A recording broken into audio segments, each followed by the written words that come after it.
All right. Good morning, good students of mine. We're going to talk a little bit about preparing for the fall market, which is super important right now. Right now, the last few weeks of summer and this little end of August is absolutely the most dead time in our real estate. There's nothing going on right now, right? It's just because everybody's getting ready for back to school and finishing up their last minute holidays and stuff. But we always say we have two good markets in the year. Usually, we have our spring market, we have our fall market. We all know our spring market was a little lacking this year because everything's under scrutiny, and we didn't know if the interest rates were going to come down. We didn't really know. We didn't experience a fantastic spring market, put it that way, right? So I was thinking we should start focusing on how we're going to make it a successful fall market, right? Because the next thing we see that is really busy for us is the fall market. Why? So we're going to go over some points right now. I'm just going to share.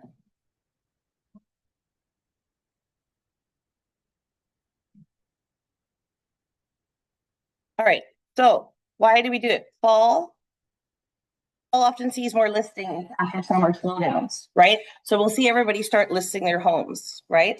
Buyers are motivated to close before the year end. Sellers are motivated to sell before the year end because, yeah, for sure, if you want to, go for it.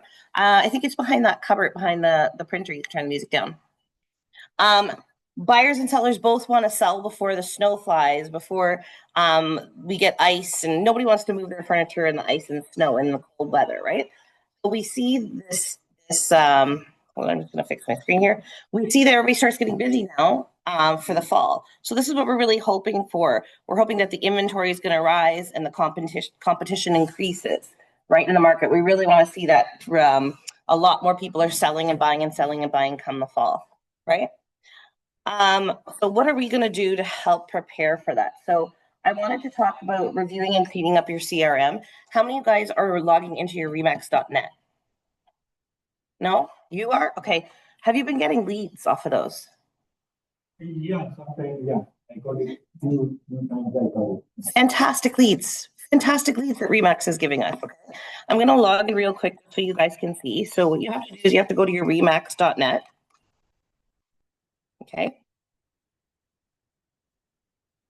Some of my listings that are sitting up right now are from Remax Leads. They're so good what they put in here. So if you guys aren't checking it out, you're doing yourself a big disservice. We're paying $410 a year for this stuff in our back office, right? So I mean, there's a million tools back here that we should be using anyways. But we could really be using our CRM at the very least. You want to make sure your CRM is up and running. Okay. So I would encourage you guys right now, while it's really, really dead, I'm going to go through my database in the next week or two and start sort of pulling out who are hot leads, who kind of been sitting on the fence to buy and haven't bought yet, who I think I can push to sell now. I'm thinking, maybe it'll be a better market in the fall, and who we can talk to about that. But you're going to come in, and when you log into your remax.net, you come into this Max Center dashboard, right? So if you guys haven't tried, try to log in today after the training while I'm sitting here, because if you have any issues, I can help you get logged in, right? When you come into this dashboard, you're going to go to apps and tools, okay? Yeah. The Wi-Fi? Yeah. It is on the wall there. I think it's Best Remax. Best Remax. Okay. Yeah, but I think the B and the R are capital for the Wi-Fi, right? Okay. So you're going to come in. Once you click off the dashboard, you click on the apps and tools, and you're going to come to Bold Trail, okay? Bold Trail is our lead generation, okay? I don't know what SEO marketing Remax does online, but it's the leads in here are genuine and good, okay? And I've been using them on the regular. You're going to come in first, and I'm going to go to the leads first, and then we can explore the CRM a little bit, okay? What you're going to come in and do is, hold on, I don't know why it's thinking again. It needs to drink more coffee this morning to get moving. You're going to see that you have, if you've synced up your Gmail, all your emails, all your correspondence with your CRM is going to be in there. Well, what you can do is you can funnel it and you can say new leads. Okay. And I'm going to change this because I have a different login, but I'm going to change it. So it's my team, right? So I'm going to go and I'm going to click on new leads. Okay. You can see they do not come every day. Okay. But the key is you have to be logging in every day, because I keep on telling a lot of people, even though some guys have come to me and said, I'm paying this company and it's crappy leads.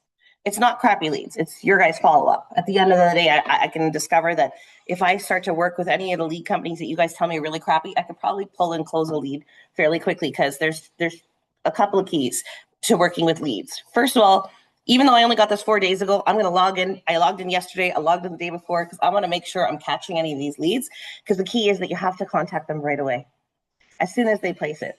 If I logged in here, this is from 4 days ago, and I try to reach out to Rick right now, remember that he clicked on something on a RE/MAX website. So a lot of times you get that confused lead when you call them, they go, I never clicked on anything. How'd you get my information? Where are you calling me from? Right? It's not fresh in their mind.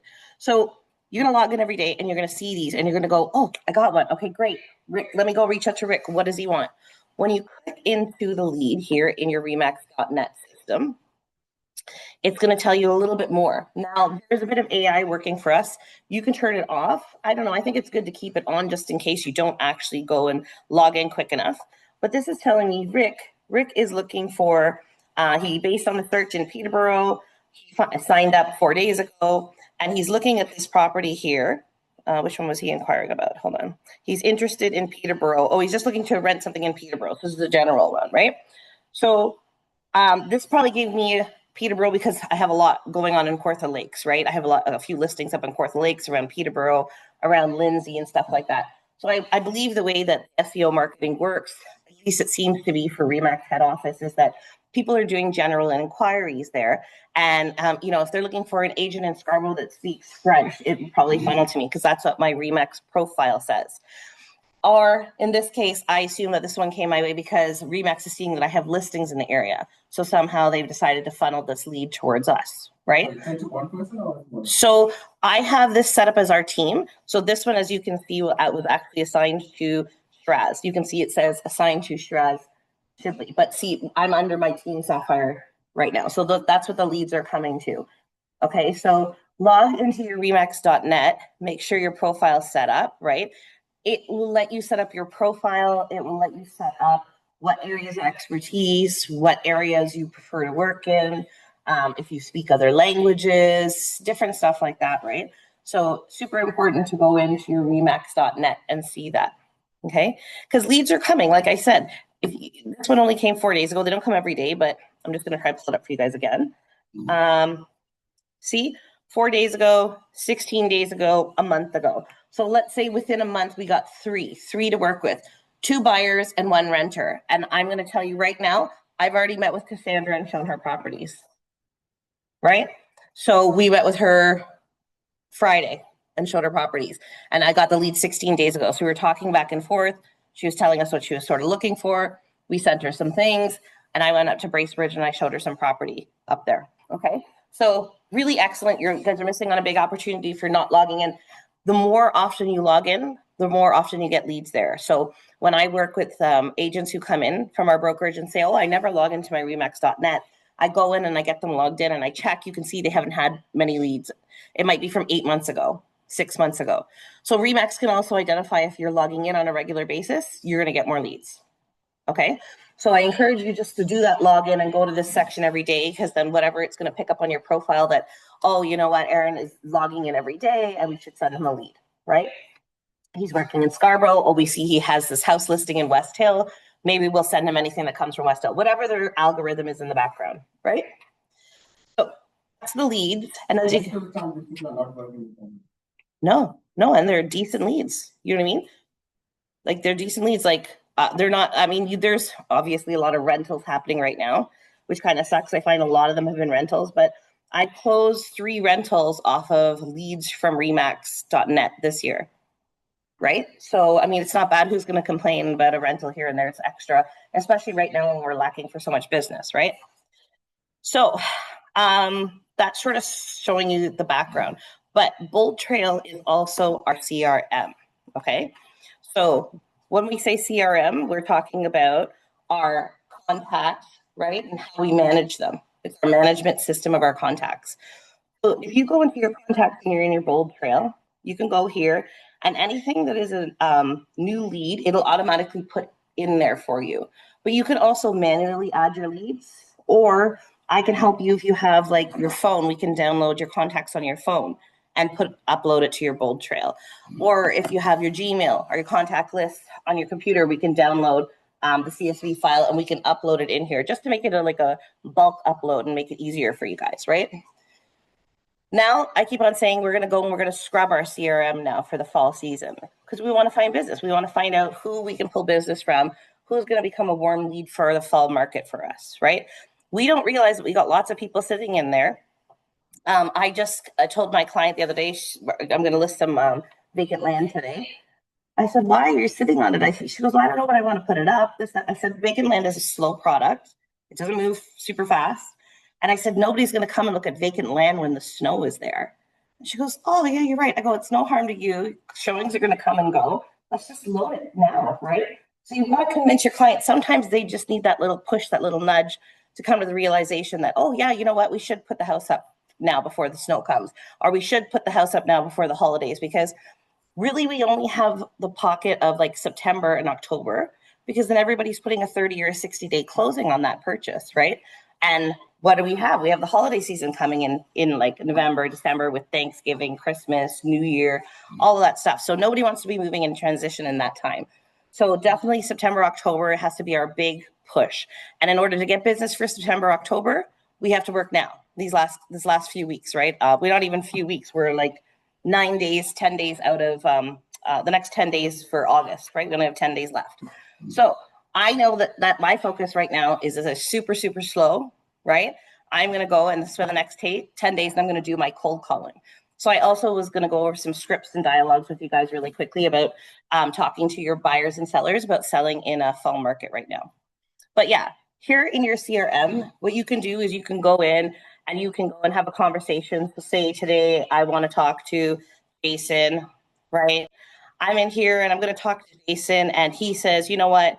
I think you might be right, but I still got to paint and stuff. Maybe call me in 2 weeks, right? If you do not keep notes to call that person in 2 weeks, you're never going to remember to call them. We get busy, other things happen, and that we're not necessarily thinking every day about Jason, right? So we're going to come in and we're going to talk to Jason today while we're calling our CRM. We're going to take an action, right? So we can send him an email after we talk or whatever we're going to do, but I always go in and I add my task, right?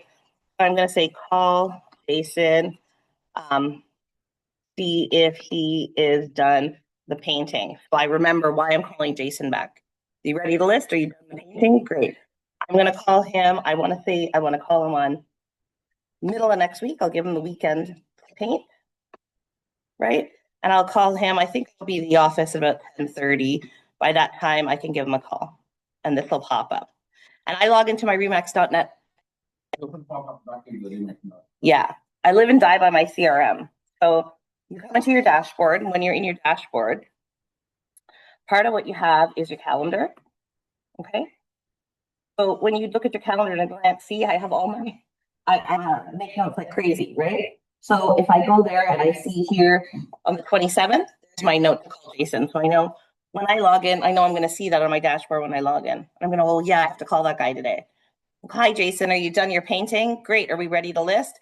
I'll send you the e-signature today and we'll get going. You know, I'll have it listed by the weekend. I'll send the photographer in tomorrow, right? So use your CRM, get familiar with it. Like I say, if not for anything, just at least be logging on the regular for the leads, right? But I think that you should be keeping notes and like, you know, reminders and trying to get to know your clients as best as you can, right? Let me just go back here. Oh, sorry, it's in the same tab. Yeah, so if we're going to prepare for the fall market, your CRM is the first place to start. Okay. You want to look at your past clients, your hot leads, your potential sellers.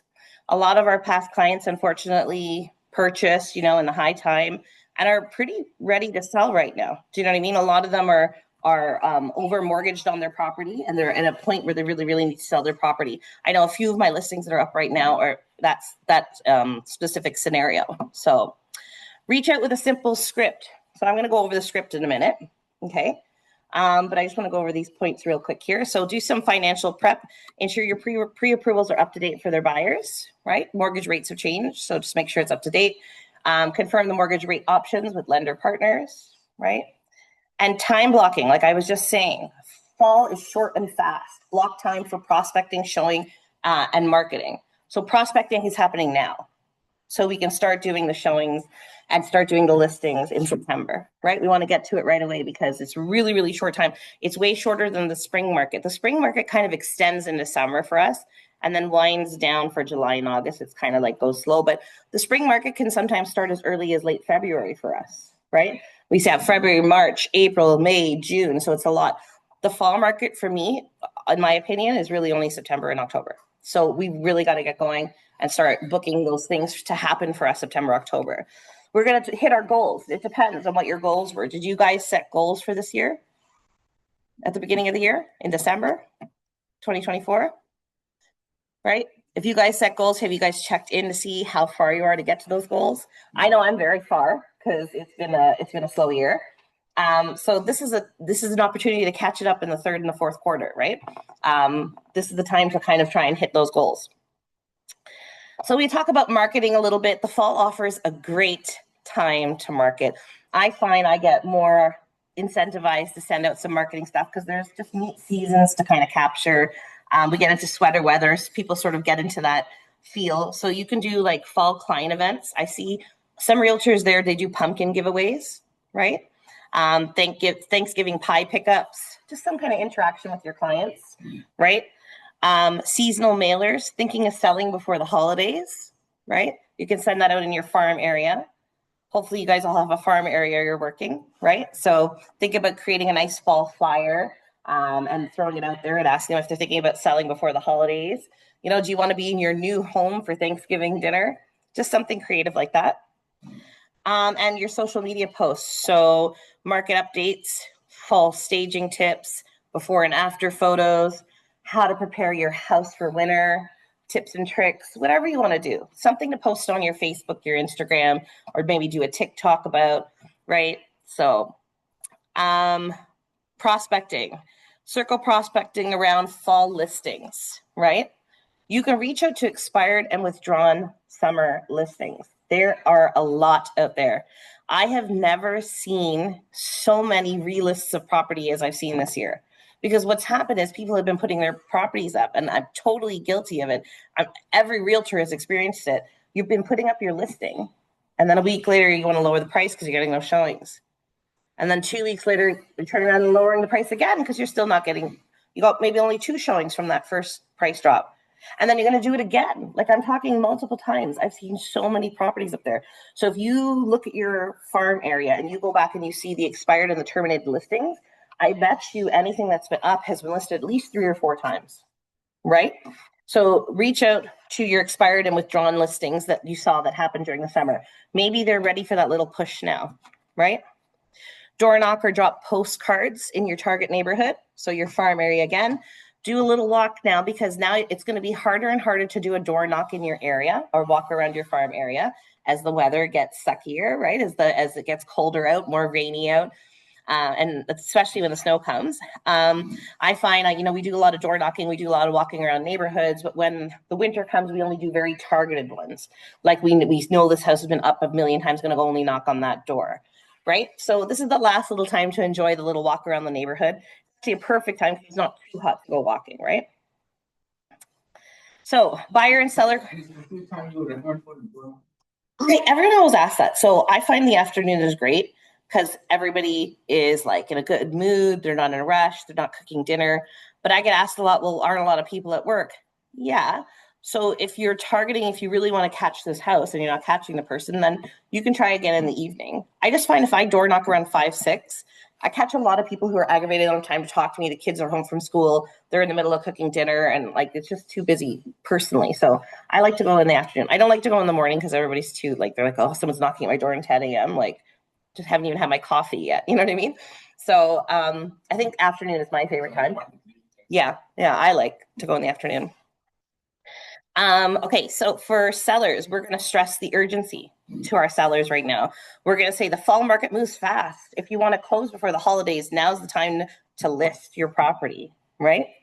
We can advise on seasonal staging, so we could put warm lighting, cozy accents, give people that feel now. Even today when you walk out, it's a little chilly out there, right? And it's not really that cold, but we're spoiled because we've had some really nice hot weather. So when people are walking into your listings now, if they walk in and they see something cozy and nice, it gives you that feel of warmth. Just you want to start people inviting for our listings, right? For buyers, be ready to compete as inventory rises, but demand stays high, right? Revisit affordability with higher interest rates. So, I mean, we're there, the interest rates are coming down, but people are still complaining they're a bit higher.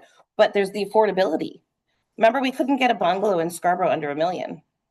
You see in our chats, right? Everybody, a lot of these agents, they see stuff and they like to share in our chats. And I love it because I go, what? That house in Scarborough sold for $867? Like, when did we see that? We didn't see that. The tiniest little bungalow was, you couldn't get under $1 million, sorry, for the longest time there, right? So definitely something to think about, okay?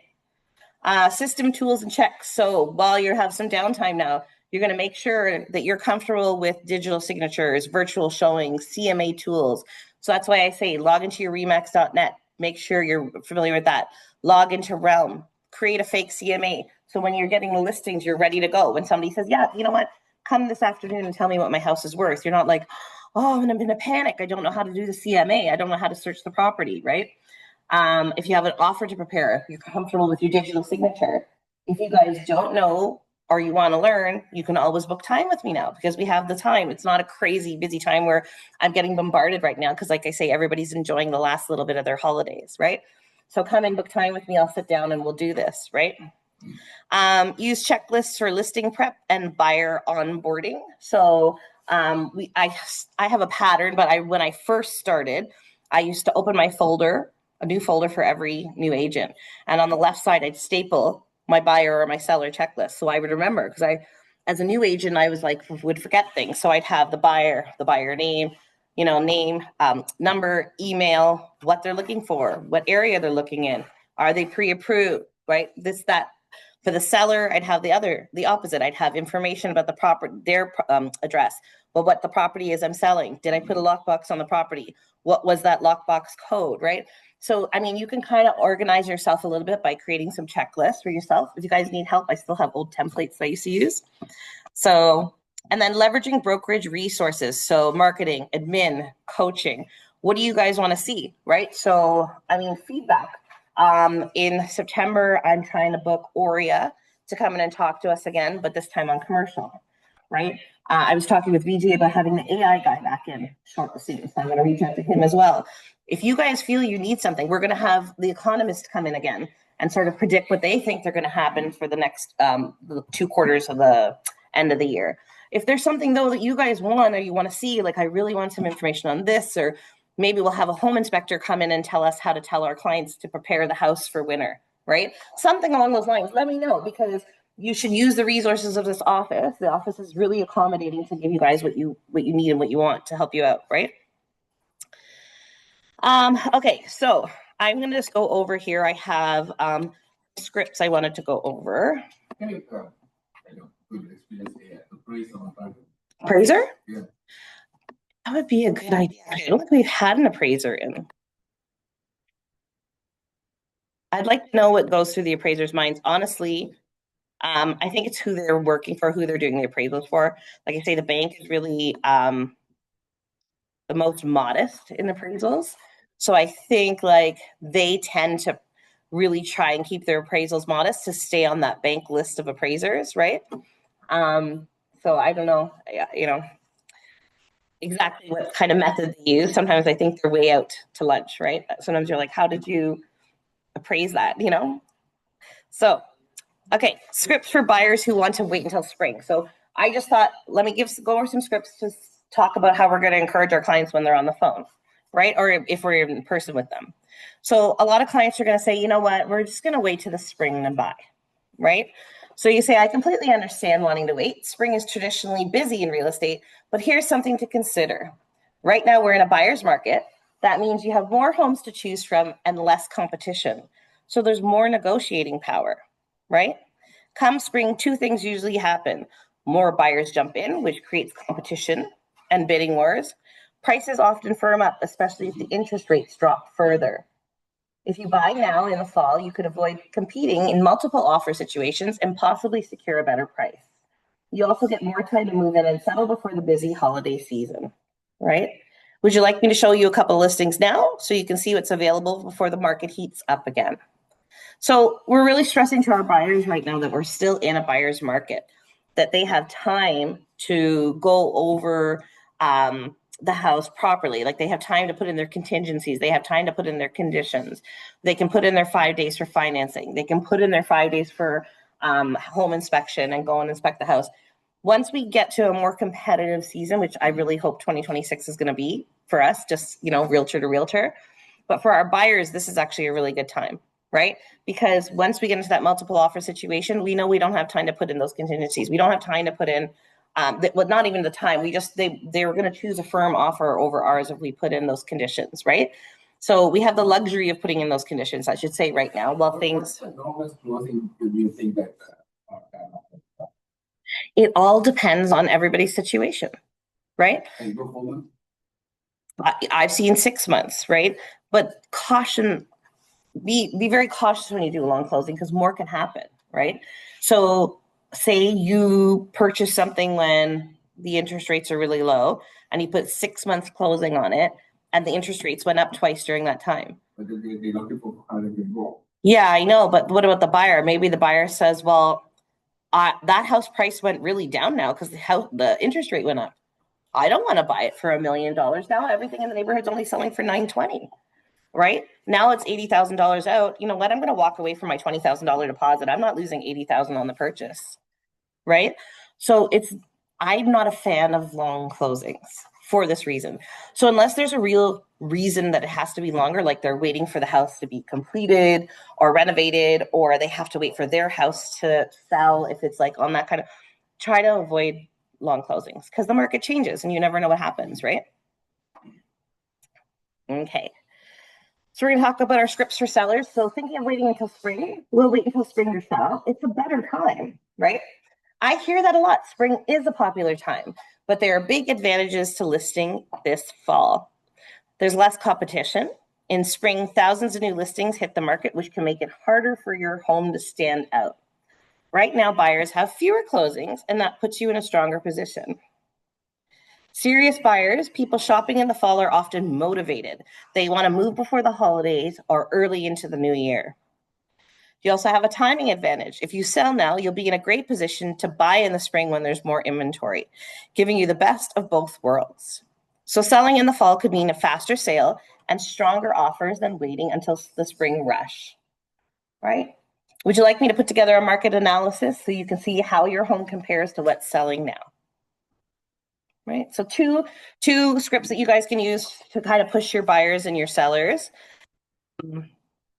to give them that little nudge that they might need to go on the market for the fall, right?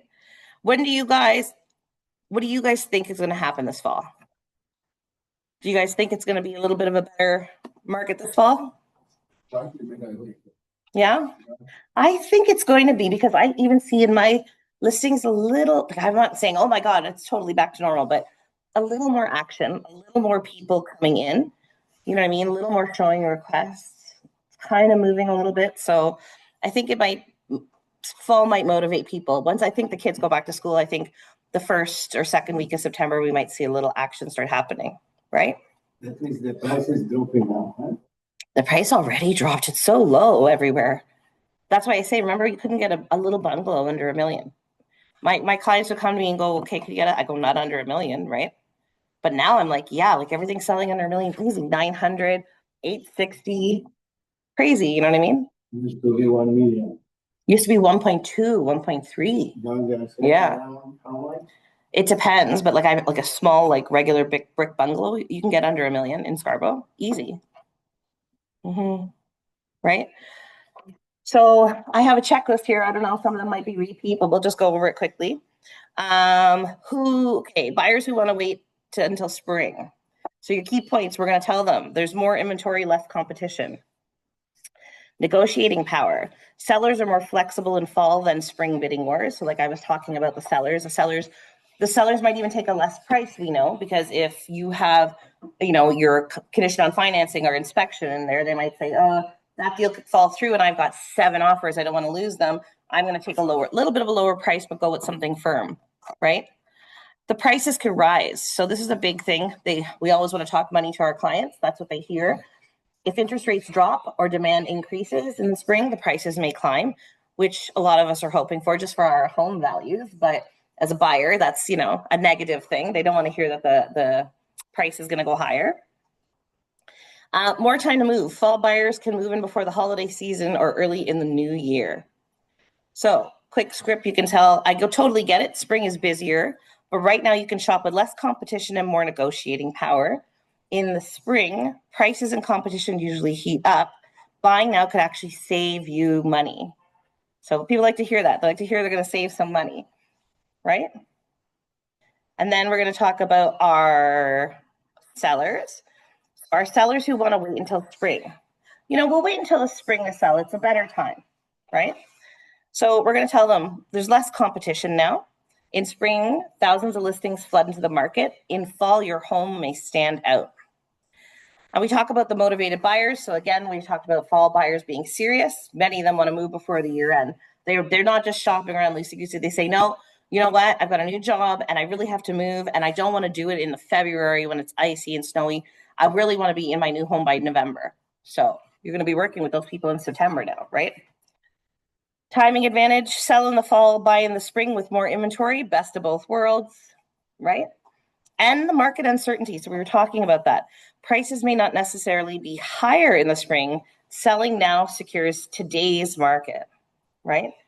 I think people want to feel secure because there's been so much uncertainty and we've had so much in the last 2 years, happen in the real estate market.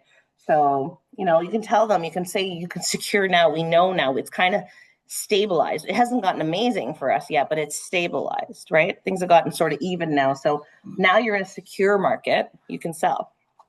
So we have a quick script for them. Spring is definitely busy, but that means more competition for you. Right now, buyers have fewer homes to choose from, and the ones who are looking are motivated. Selling now gives you the leverage and puts you in a great position to buy in the spring when more inventory hits. Okay. So like I said, go back today, like now after the training, go into your remax.net, log in. First things first, check and see if you have any leads in there. Even if they're old, contact them, because if you haven't logged in, you're going to have some old ones in there. Second thing, get your CRM started up, okay? Because you're going to use anybody in your existing database and you're going to get ready to add new people into it. Start calling around your farm area, okay? See if there's any expireds, any terminated from people relisting in the spring and this summer market. Those are going to be your targets to try and call terminated and expired for the fall, right? So we're going to have our center of influence, our CRM that we're going to put in there. We're going to have our farm area to choose from. And then we're going to go over for our past clients. What are our past clients doing? Hey, you know what? I sold John Smith that house 4 years ago. I wonder how he's doing. Let me call and check in, right? Mary Smith said her son was in college, but I think he should be graduating soon. Let me call and check in. You know what I mean? Maybe he's getting married. Maybe he needs to buy a new house. Maybe your clients have had another baby. They need something bigger. Maybe their kids moved out to college and they need to downsize. You don't know if you're not calling your old clients. Have you guys ever logged in and you go, oh, I know that. Hey, I sold them that house and they've got it listed with another agent. Has that happened to any of you? Okay, don't let it happen to you. I know 20 years in the business, it's happened, and it's always our fault. Because you're not going to say, well, they didn't like me maybe, or maybe I didn't do a good job. 99% of the time, it's because you weren't consistent, you didn't follow up with them, right? So you got to go back into your database, and you got to be calling people on a regular basis, right? Everybody in your database, you're going to go follow up with. You were listing it in the house, and then buyer happened to know you because of the transaction. 3 years down the road, would you contact the buyer? Of course. No problem, right? Because they had a different reason.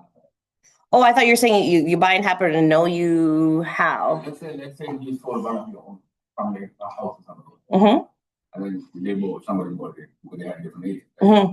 And then because it's a family house, then you have direct contact with the buyer. Mm-hmm.